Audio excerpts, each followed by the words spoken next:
Hello and welcome to the Joining the Dots show with me, Gillian Gotzel, where we talk all things polka dot and beyond. Now, today my guest is Thibault Perreard, who is the head of strategy and business development for BiFrost. Thibault, thank you so much for coming on the show. Hi, it's great to be here, Gillian. Thanks for the invite. Appreciate it. No, thank you. So we were just chatting before we started the show here. Now you're from Switzerland, but you now live in India and you've been all around Asia. So tell me just a bit about your journey to this position with BiFrost, both in terms of your regular career and then your career in crypto. Sure. Yeah, I'm based in China, so not far from India, but China.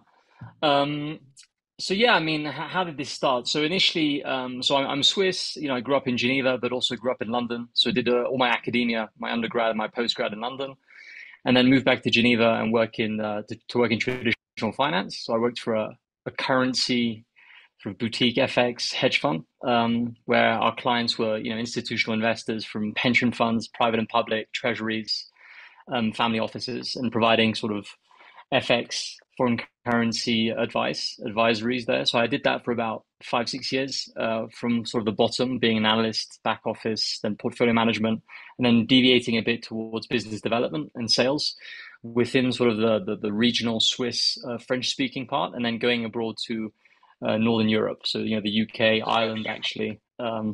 Scotland, as well as the Nordics, and as well Holland, which is a pretty big market on that front. And yeah, just about around 2019, I left the job and decided to sort of stop my career for a while, put it on pause, and go for a new challenge, which I think could add value in the long term. So I moved to China. I moved to Beijing specifically. Went back to the student sort of role and started learning Mandarin from sort of the ground up. Of course, there's a series of events that happened initially in China and then globally, as we know, for about three years, which hit China quite dramatically, which was the pandemic. So that sort of had some sort of impact on my language learning, good and bad. Bad in the sense that I had to sort of go to online learning, but good as well because I was stuck at home and I had to focus on learning the language. So that was good. On the long term. And yeah, I mean, so I've been in China ever since because I was on a student visa. It was very difficult to leave the country on a student visa. The risks would be I would not be able to go back, which would have a consequential, impact on my long-term plans. So I took the hit and decided to stay here. And whilst I stayed here, I continuously sort of learn the language, traveled the country, which was fantastic. Not too many people. And then yeah, I've always been sort of interested in crypto. I've been in crypto sort of retail since early 2017. Just sort of looking at the space, getting involved, going through the sort of bust and boom cycles, and just really being fascinated by the whole technology aspect, the societal aspect, the philosophy around it, and also sort of the degen, gambling aspect as well from a financial market standpoint. There's some interesting market inefficiencies that took place as well. And I would say roughly around the summer of 21, I was reevaluating where I stood, in my learning and also back to jumping back into my career. 3 years out of a job is quite complicated. Yeah. And I was So it determined to also stay it in China, coincides with right? the end coincides with the end of the pandemic too, as well. People were making decisions. Right, what's the next move? Yeah, exactly. I mean, it coincided with that. Let's say, things in Europe were also on a standstill with the pandemic. So I guess my timing, was good. I mean, bad, obviously, globally, but good, personally as well. I was able to take some time off, which didn't have too much of an impact on that.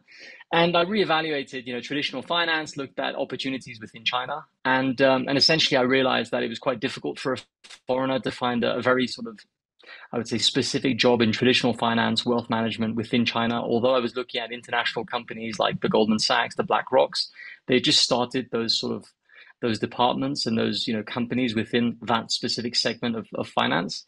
And my profile wasn't the one that they were looking for as a starting point. So I then took a step back and I said, initially, what I'm interested in is blockchain technology, is decentralized finance, as we'd started seeing that in 2019. And I reached out to a few VCs, which were sort of in down in the deeps of crypto VC investing. And yeah, they introduced me to a few of their portfolio companies. One of them was Bifrost. So I spoke to the co-founder CEO at the time. He liked my profile and he thought that given where the current company was, they needed someone with some sort of international exposure, could speak a bit of Chinese, but also could get around with the English and could help sort of the company sort of get out of the whole Asia East side and try and bridge between the rest of the world and China, Asia, and that's where I've been since late 2021, early 2022. And as you mentioned in the introduction, I head the strategy and the BD on the BiFrost side. It's amazing. And So a when bit you long, first but were looking, yeah. yeah, it's pretty cool. It's pretty cool to your first job was with, a AAA company in the space. So tell me, what really appealed to you about Bifrost as opposed to other companies that you might have applied to? Yeah, sure. I mean, initially I didn't have that many opportunities. It was more of a network effect. So it was the VC had introduced me to a few portfolio companies, and Bifrost was the one that sort of jumped in first. And what I liked about it was the fact that they were very much sort of based in China, or at least Hong Kong, China, Singapore region. So that's where I want to be based. There was also this idea of working with a Chinese-based team as well. A lot of their team are based in China. I mean, because of the pandemic, had to relocate. So I thought that'd be great for my language learning as well. And essentially, what they're doing, we can get to that afterwards. But I think they're very niche in terms of what they're doing. They're built in a specific ecosystem, which is Polkadot, which I think is very interesting as well. Which I wasn't so familiar to, but I had heard a lot about. So I thought that was where my interest lied. And then liquid staking, which is what Bifrost does, was at least back then something which was very compelling. Given that proof of stake networks and staking was obviously something of interest for the scope of people engaging within Mm. the industry. But liquid staking was still very much something which a few people or protocols were doing back then. Now we've seen a huge, tremendous amount of growth, within that sector. So I like that. I like the fact that both where their company stood in terms of their growth plans as well, which was quite exciting. And it's still a relatively small team, so I thought there would be a lot of opportunities there to learn as well, which is key. So tell me more about, you mentioned the liquidity staking, what Bifrost does. So if I'm an alien who's Sure. come down from Mars, who are you? What do you do? Give me the Yeah, 101. sure. Yeah, 101. I mean, I think I'd like to start firstly with perhaps Polkadot. That gives you a bit of an idea Mm-hmm. because Polkadot is where we're built. So I mean, Polkadot essentially is a scalable network of specialized, built-in um, blockchains. So it's sort of a layer zero, a foundational basis, where then you've got these blockchains, parachains as they call them, which are building on top of Polkadot, but they're basically all secured by the relay chain of Polkadot. So they're benefiting for shared security.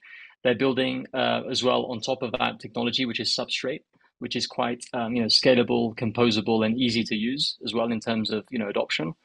And the good thing about that is that the blockchains which build on top of Polkadot or Kusama, which is the sort of the Canary network, they're able to trustlessly communicate together. So that's also an exciting and compelling narrative, which I think Polkadot have been very strong in the beginning, towards 2018, 2019, in terms of when they were coming out with this whole vision. And then obviously, there's a lot of narratives which have jumped on, but, interoperability, cross-chain, scalability, we've seen L2s, we've seen L3s, and all of this, shared security is all very much part of the core of Polkadot's value proposition. So, we've built on top of that. So we are, if you want, a dedicated liquid staking and protocol built on top of Polkadot. And I guess before jumping into liquid staking, I can just give you a brief one about what is staking, and then potentially, why liquid staking is compelling. But staking is essentially is a way to help secure a proof of stake network. You're securing the network in terms of its security, and at the same time, whilst you're locking up sort of your staked asset to secure and decentralize the network, you're getting some sort of like rewards for that. However, although you're getting these sort of passive rewards, you are sort of confronted with the idea of there's an opportunity cost, and the capital is not efficient at that point because it's locked up, right? And liquid staking, what that does, it basically touches upon those two things. So, capital efficiency, capital usage, and liquidity. So essentially, what you're doing there is, you're solving the liquidity problem, and you're solving the dilemma that we've seen in the past between, do you stake or do you use your assets within decentralized finance? So you're essentially, using your asset with a protocol which stakes it for you, and in receipt of staking that, you're getting like a little receipt token, which is the one that you can then use within decentralized finance. And that can be used, very differently. And that's where it becomes quite interesting as you see networks, as you see networks grow. you tend to see a lot of innovation around decentralized use cases as well, building on top of liquid staking receipt tokens. So hopefully that's gives you a bit of context. That makes sense. And actually, it's interesting that with a token, you can go off and do mad stuff. So on the one hand, you've got your staking, which is quite sensible, whatever. And then you can go and do like Olympus style investing if you needed to. So tell me, what about the Bifrost cross-chain staking? What's happening there? Yeah, so I mean, essentially, I think I'll take a bit of a step back to just give you a bit of an idea. But as we saw, the merge on Ethereum, and then we've seen obviously the Shapella, the upgrade. We've seen obviously liquid staking as an asset class or even a service has grown tremendously. In terms of decentralized finance as a sector, liquid staking now is the number one sector within that category. So it's on top of decentralized exchanges and money markets, so lending and borrowing protocols. There's roughly today a total value locked in liquid staking of about 19 billion, right? And I think we're only going to see that grow. We're only going to see that grow for two reasons, because the assumption is essentially that the staking, the staking that's going to be taking place within POS networks is going to increase. So the terminal ETH staking rate or other POS networks will increase. Currently, it is not that high; it's below 20% on ETH. But we could imagine that could go up to 40, to even 70% in the near future. So essentially, liquid staking assets for that compelling value proposition of liquidity and solving the opportunity cost, we see liquid staking as key, and we do see it as one of the most important base assets within DeFi. So in TradFi, we see things like treasuries and other types of yield generating assets being key to structured products, right? So you're using that as a base asset, and then they're building sort of these structural composable products on top of that. And we're seeing that now, actually, with the liquid staking narrative, which has started, we've seen a lot of new protocols that have jumped in and said, well, you're holding an asset, it's generating yield, but you can maybe use that asset in borrowing and lending. You could use in other use cases within DeFi, which, as you mentioned earlier, there's a spectrum of being a degen, right? You can hold it, or you can go real degen where you can borrow against it, leverage it, etc., etc. But coming to your point is, as these assets become fundamental to DeFi and its growth and adoption, because it really tackles the whole spectrum of users as well, from your retail user to your institutional user, it's key that interoperability is going to be the future of blockchain. So what I mean by interoperability, I mean cross-chain. So what I mean by that is allowing smart contracts on one chain to communicate with other contracts on another chain, and without there being some sort of risk, trust risks there. And we've seen that with bridges these days. There are exploits taking place, and we think that in order to really leverage off these assets, there has to be sort of these trustless, engagements between, protocols, between networks. And that's also why we've decided to build on Polkadot. So to answer your question, we are building sort of standardized liquid staking derivatives or tokens, which can then, be used cross-chain. So you'd be able to move your liquid staking asset from, let's say, one chain on Polkadot. So let's say an EVM compatible chain, such as Moonbeam. You could move that trustlessly to a substrate-based chain within Polkadot, and then potentially move that over to Ethereum, for example. And they're all basically formulated all upon the same standard of agreement. So they are sort of built the same way. The logic is the same, and they share the same liquidity as well. And we think that's key going forward. So we're very much at the beginning of that, but we think that cross-chain liquid staking is going to be a key compelling value proposal as everything starts to be more integrated. So who's using your services then? Yeah, so as I mentioned, I think the services are used by a spectrum of users. I think we are confronted with the reality that Polkadot is not Ethereum, in terms of attractiveness to your spectrum of users. It's a complicated ecosystem to onboard. We've seen a lot of great wallets come in and help that drive adoption and growth. But currently, as we see it, is very niche. So we have your very simple retail user who just simply thinks Polkadot is the number one ecosystem. You have the other users which are aware of Polkadot but are fundamentally using Ethereum or other types of ecosystems that have some sort of exposure. We are speaking to specific teams building on Polkadot which have exposure via their treasury or via DAOs, which are looking at essentially using their assets in an interesting way, and liquid staking is one of those ways. And then to the other extent, there are VCs, right? So venture capital funds, which are either crypto native or not so native, which have exposure to Polkadot and see some sort of value proposal from our services. And then you also have, as I said, you have a lot of different users. You can have the wallets as well. We're trying to integrate everybody, so every partner has some sort of exposure to the service, whether it's directly or indirectly, for the user interface and user adoption. Okay. You mentioned everybody using that word. So, what does Bifrost do to enhance financial inclusion? Is that something that's part of your mantra? Um, I would say, given that we're more of a middle layer, we're basically not Mm. building a layer one, which is driving teams to build on top of Bifrost compared to other types of teams such as the likes of Astar on Polkadot or Moonbeam or whatever of these types want, which have different categories of protocols looking to drive that sort of inclusion. I guess us, given that we're in between, we obviously have some sort of exposure and have some sort of desire for that. I think it's still very difficult to be realistic and to see to what extent decentralized finance can have impacts in terms of financial inclusion. I mean, we've seen payments, we've seen how blockchain can help on that front, but I still think we're very much early days in terms of the inclusion of Mm. everyday users within decentralized finance. Maybe I'll ask a different question then. How do you think Bifrost is going to shape the future of finance? It's more core to what you're doing.